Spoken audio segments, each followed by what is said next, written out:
Recently, I got to attend a private event with Grant Cardone at his office that was invite only, and I gotta tell you, it was probably the most impactful event that I've ever attended in my life. Now, I'm going to make a huge video detailing everything that I learned there, just going through note by note everything I took. But while I was digesting all the notes I took and just trying to apply everything that I learned over that week, it made me think back to the podcast that he and I filmed last year.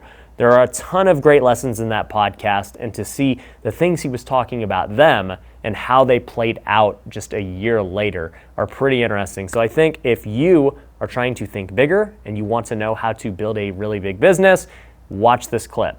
What do you think is the biggest step from going, zero to millionaire and then millionaire to billionaire? How does it differ? Yeah, so in the beginning, at least I was just hungry, man. I was and disgusted and disappointed with myself.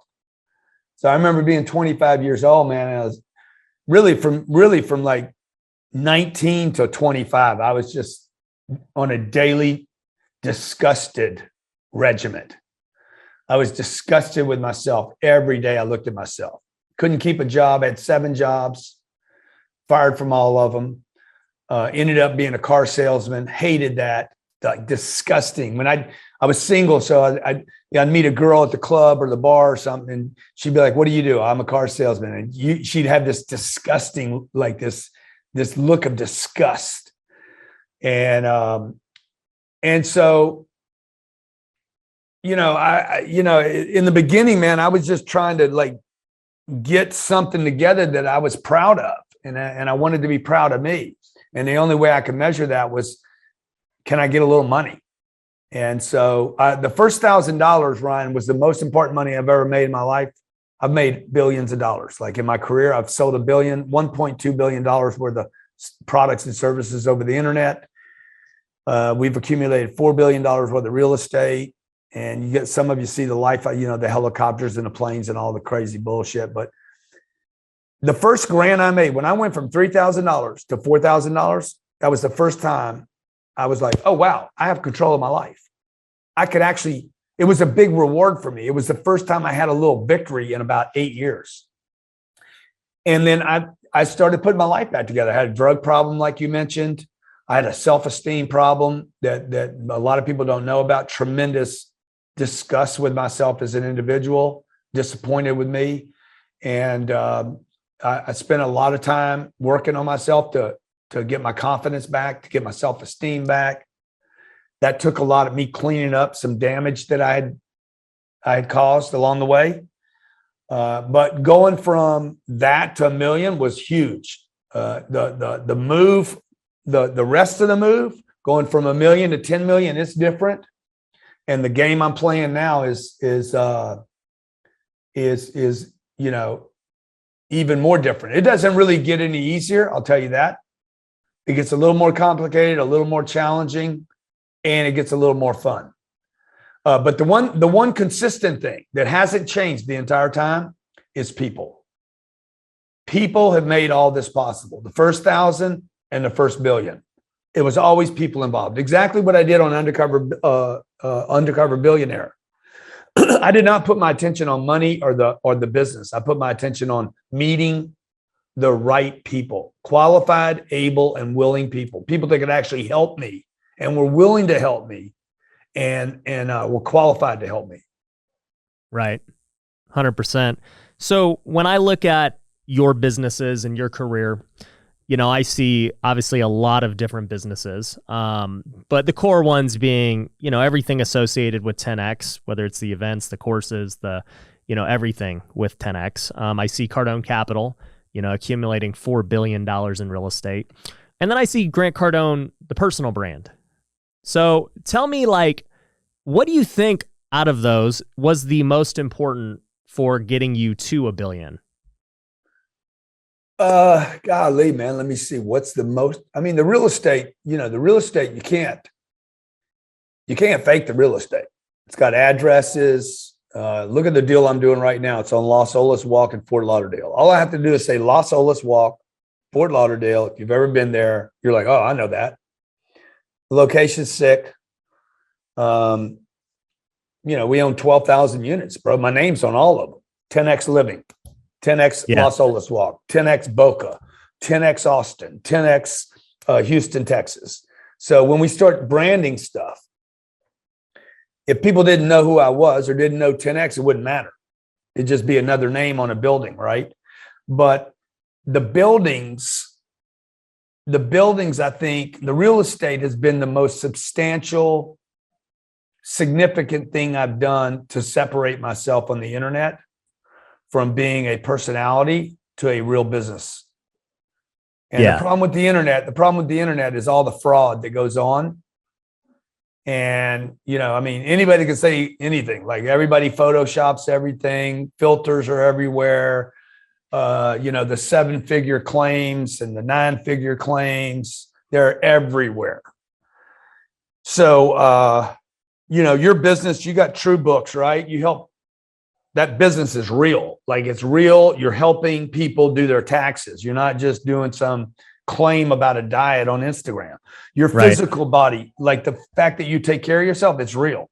People are going to watch this interview and be like, that dude how old is that guy? People ask this question all the time. How old are you, bro?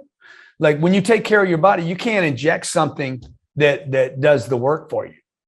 But you can inject stuff on the internet that creates a persona that's not true. We've all seen that happen.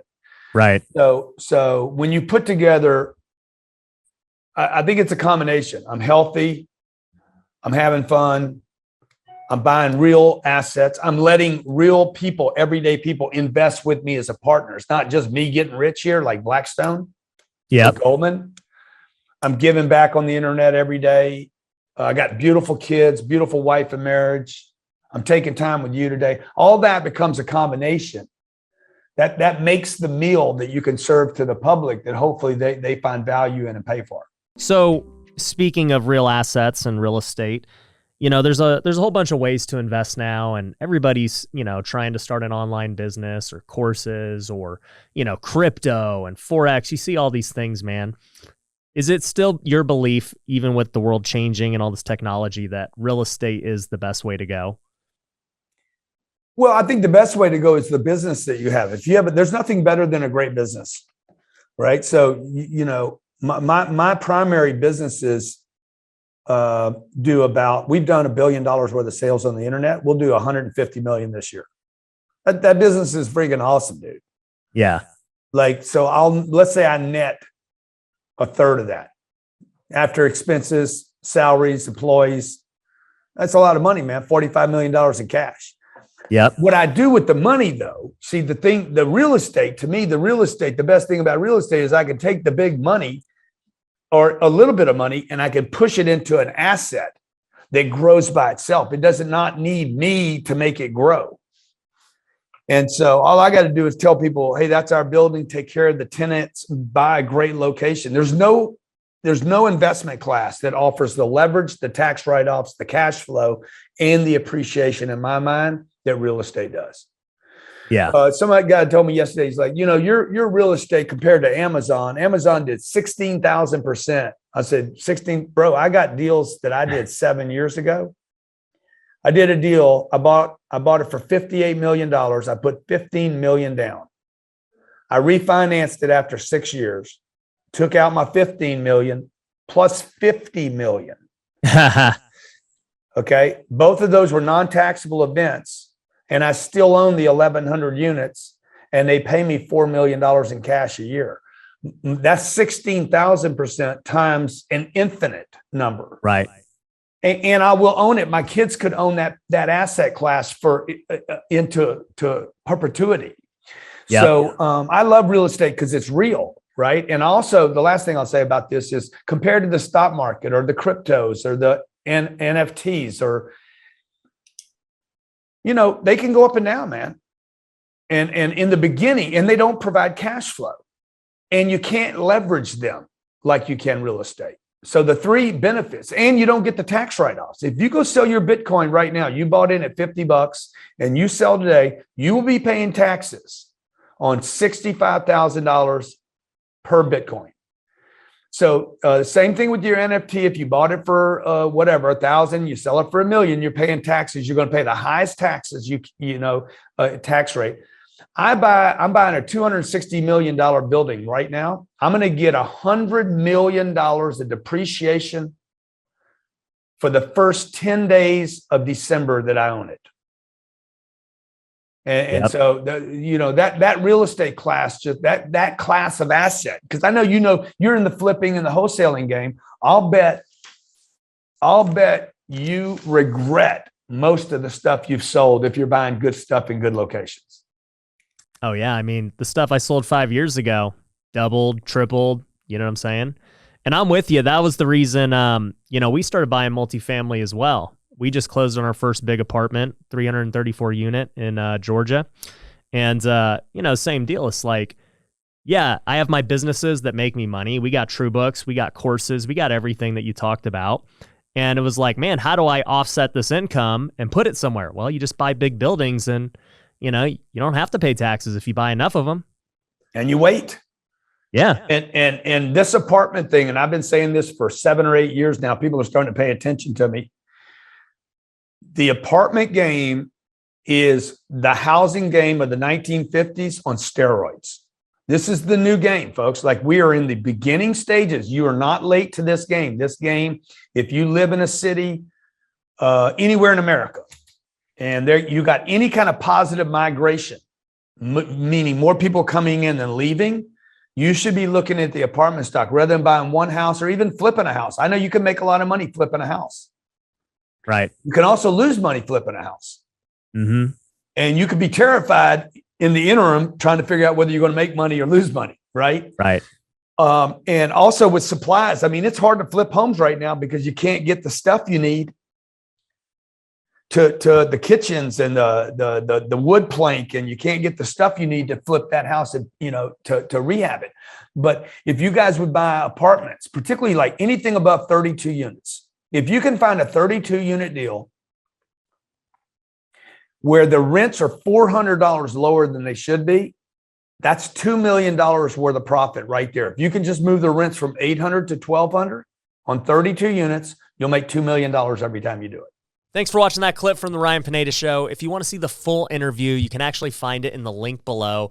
Make sure you also subscribed on both YouTube and Apple Podcast.